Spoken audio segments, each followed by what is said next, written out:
तो नमस्कार दोस्तों। संसद भवन यानी जो पार्लियामेंट का सत्र चल रहा है उसमें कुछ यानी 6 सांसदों द्वारा 6 सवाल पूछे गए थे और उसके बाद अमित शाह जी द्वारा लिखित पत्र भी मिला। वो सारे लेटर हम आप लोगों को देंगे कि जो 6 सांसद है उन्होंने क्या 6 क्वेश्चन पूछे थे और वो 6 क्वेश्चन के जवाब में अमित शाह जी द्वारा क्या रिप्लाई किया गया है वो लेटर भी हम आप लोगों को दिखाएंगे। और इसके साथ ही आप लोगों को हम वो टोटल बातें साझा करेंगे और दिखाएंगे भी और पढ़ के बताएंगे कि क्या क्या प्रश्न थे और क्या क्या उनके जवाब दिए गए हैं। तो चलिए सीधे हम उस ऑफिशियल लेटर की तरफ चलते हैं। तो आप मेरे चैनल पर नए हैं तो चैनल को सब्सक्राइब करके जुड़ जाइए ताकि आगे सहारा से रिलेटेड जो भी अपडेट आए सबसे पहले आप लोगों को ऑफिशियल जानकारी के साथ मिलता रहे।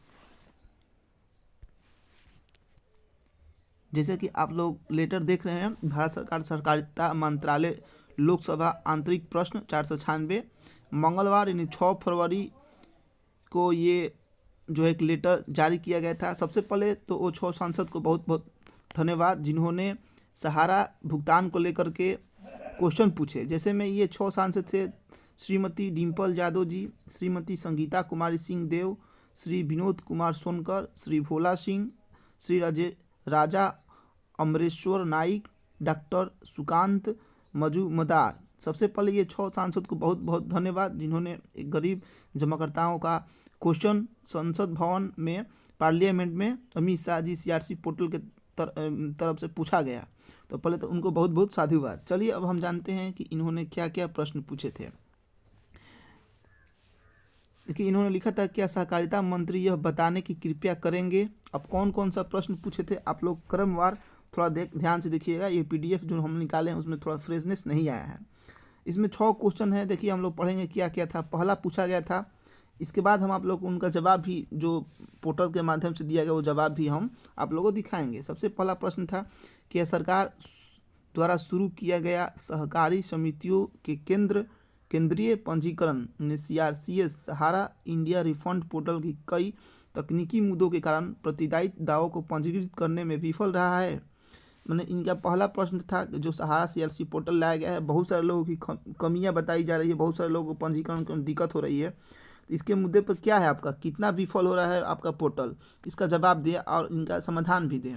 दूसरा प्रश्न था इनका, यदि हाँ तो क्या सरकार को CRC सहारा इंडिया रिफंड पोर्टल में प्रतिदायी दावे जमा न करने की शिकायत मिली है। मतलब इनका था कि ब्यौरा दीजिए कितने लोग ऐसे हैं जो टोटल अभी तक क्लेम नहीं कर पाए हैं क्योंकि पोर्टल में कमी के कारण। तीसरा प्रश्न था, यदि हाँ तो तत्संबंधित ब्यौरा क्या है और यह अब तक कितनी शिकायतें प्राप्त हुई है और हल की गई है। मतलब जो लोग जैसे कि आप लोग देखते हैं पोर्टल पर शिकायत का प्रावधान किया गया है तो कितने लोग शिकायत किए हैं कि मेरा ये दिक्कत है, आपने कितने लोग वो शिकायत का समाधान किए हैं उसका आप जवाब दें। इसके बाद अगला प्रश्न पूछा गया है, क्या सरकार का प्रतिदायी के आवेदन ईमेल और भारतीय डाक के माध्यम से प्राप्त करने का विचार है, क्योंकि कई निवेशक दूर दराज के क्षेत्रों से हैं और पास इंटरनेट उपलब्ध नहीं है, और यदि हाँ तो तत्संबंधित ब्यौरा दें। इनका कहना है कि बहुत सारे लोग इंटरनेट के सुविधा से अवंचित है, नहीं कर सकते थे। क्या आप ईमेल या डाक के द्वारा भी सहारा के क्लेम एक्सेप्ट कर रहे हैं? अगर एक्सेप्ट कर रहे हैं तो तत्संबंधित इनका ब्यौरा दीजिए। इसके बाद इनका लास्ट प्रश्न था कि अब तक राज्यवार कितने दावे आवेदन पंजीकृत किए हुए हैं और निवेशकों का ब्यौरा क्या है जिन्हें सेबी प्राप्त सहारा सहकारी समिति फंड से प्रतिदायित्व की पहली किस्त का भुगतान किया गया है। मतलब इनका था कि राज्यवार आप डाटा दीजिए कि कौन से राज्य में कितने जो है लोग आवेदन किए हैं और कितने लोगों का पैसा मिला है।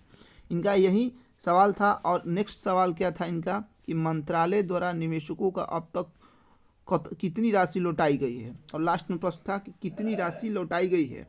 यही टोटल प्रश्न था जो इन्होंने हमारे 6 सांसदों ने पूछे हैं। क्वेश्चन तो बहुत अच्छे पूछे थे, कुछ इसमें और क्वेश्चन पूछना था जो छूट गया। हालांकि चलिए इन सारे सवालों का जवाब अमित शाह जी द्वारा लिखित में दिया गया है, वो भी हम देखेंगे क्या है।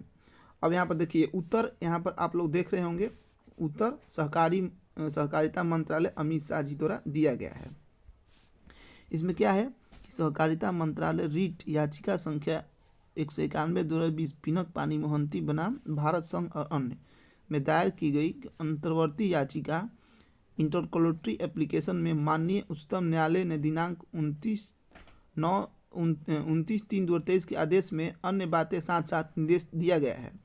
ये तो बात हो गया, मतलब उनका कहना था कि ये पोर्टल पर ये लाया था। देखिए यहाँ पर अब हम लोग देखते हैं शुरू से। माननीय उच्चतम न्यायालय के निर्देश 29/3/2023 के आदेश के अनुसरण में सहारा समूह की 4 बहुराज्यीय सहकारी समितियां अर्थात Sahara credit cooperative limited Lucknow, Saharayan universal multipurpose society limited Bhopal, Sahara India credit cooperative society Calcutta, मतलब चारों सोसाइटी के नाम दिया गया है। ऑनलाइन पोर्टल लाया गया था, ये बताया गया है। और ये भी बताया गया है यहाँ पर देखिए आप लोग कि न्यायमूर्ति RS सुभाष रेड्डी माननीय उच्चतम न्यायालय पूर्व न्यायाधीश परीक्षण निगरानी में जो है कि अधीन श्री गौरव अग्रवाल न्याय मंत्री की सहायता से की जा रही है। अब चलिए यहाँ देखते हैं कि इन्होंने जवाब क्या दिया है। यहाँ पर जो 6-7 सवाल किए गए थे। पोर्टल पर प्राप्त आवेदनों को पारदर्शी रीति से जमाकर्ताओं की उचित पहचान और जमाराशियों के साक्ष्य की प्रस्तुति पर संसाधित किए जा रहे हैं। भुगतान सीधा प्रमाणित जमाकर्ताओं के आधार से जुड़े बैंक खाते में किया जा रहा है। वर्तमान में सहारा समूह की सहकारी समितियों को प्रत्येक जमाकर्ताओं को उनके सत्यापित दावे के विरुद्ध मात्र 10,000 रुपये तक भुगतान उनके आधार से जुड़े बैंक खाते में सीधा किया जा रहा है। ये अमित शाह जी द्वारा जवाब दिया गया है।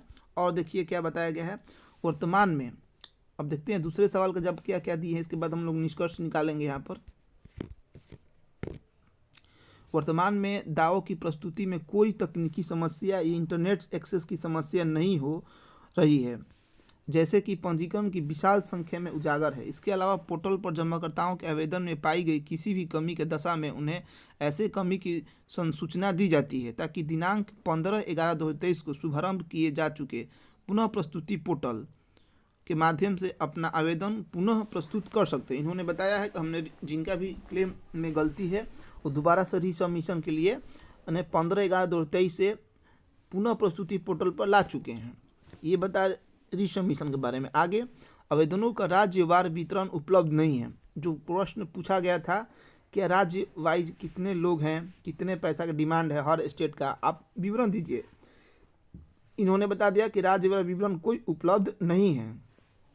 तदपि CRC सहारा रिफंड पोर्टल पर लगभग 1.21 करोड़ आवेदन पंजीकृत हुए हैं और दिनांक 31/1/2023 जनवरी तक इन्होंने टोटल लास्ट जनवरी तक डेट दिया है। यहाँ पर आप लोग देख रहे होंगे कि टोटल लगभग 1.21 करोड़ लोगों ने पंजीकृत किया है ऑनलाइन और 31/1/2024 तक सहारा समूह की सहकारी समिति में 2,77,607 जमाकर्ताओं का 258.47 करोड़ रुपये धनराशि जारी की गई है। मतलब इन्होंने कहा है कि 1.2821 करोड़ लोगों ने अप्लाई किया है। उनमें से 2,77,607 जमाकर्ताओं को 258.47 करोड़ रुपये धनराशि 10-10 हज़ार रुपये की किस्त में दी जा चुकी है। इन्होंने यही डाटा दिया है और सारे सवाल का जवाब इन्होंने नकारते हुए जवाब नहीं दिया है। बस मात्र इन्होंने बताया कि स्टेट वाइज कोई डाटा नहीं है और न ही कोई इनका बोला कि पोर्टल पर गड़बड़ी कमियां हैं और लोगों में जो कमी है उनको रीसबमिशन करने के लिए फिर से जो है कि पोर्टल पर रीसबमिशन करने के लिए अप्लाई करने के लिए दे दिया गया है। यही सब इन्होंने अमित शाह जी द्वारा बताया गया। और बहुत सारे सवाल ऐसे थे जिन्होंने सवाल का उत्तर नहीं दिए हैं, जैसे कि इन्होंने पूछा था कि डाक या ईमेल द्वारा किए जा रहे हैं या नहीं, तो उन्होंने इसके बारे में जवाब नहीं दिया है, ऐसे ही छोड़ दिया है। बस इन्होंने ये बता दिया कि राज्यवार कोई डाटा नहीं है और रीसबमिशन हमने कर दिया है। पोर्टल में कोई कमी नहीं है, जिनकी गलती है उनका डिफिशेंसी बताया जा रहा है, उनका रीसबमिशन के लिए जो है कि बता दिया गया है और उनको SMS द्वारा बताया भी जा रहा है कि रीसबमिशन कीजिए। ये सारा अमित शाह जी द्वारा जो है कि बताया गया है। इसलिए हम बोलते हैं, हमने बात भी किया था जब, तो हमने बताया था कि जिनका भी अगर डिफिशेंसी है उस डिफिशेंसी की सुधार है करना है, अगर 20,000 से नीचे है तो आप लोग उसको रीसबमिशन कर दीजिए डाटा के अनुसार जो उनमें मांगा जा रहा है।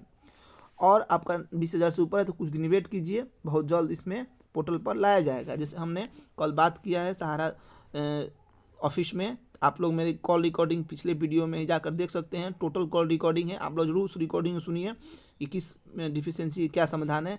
चलिए सहारा से आगे भी अपडेट पाने के लिए आप लोग मेरे चैनल पर नए हैं, चैनल सब्सक्राइब कर जुड़ जाइए, ताकि आगे सहारा से जो भी रिलेटेड है अपडेट सबसे पहले आप लोग को मिलता रहे।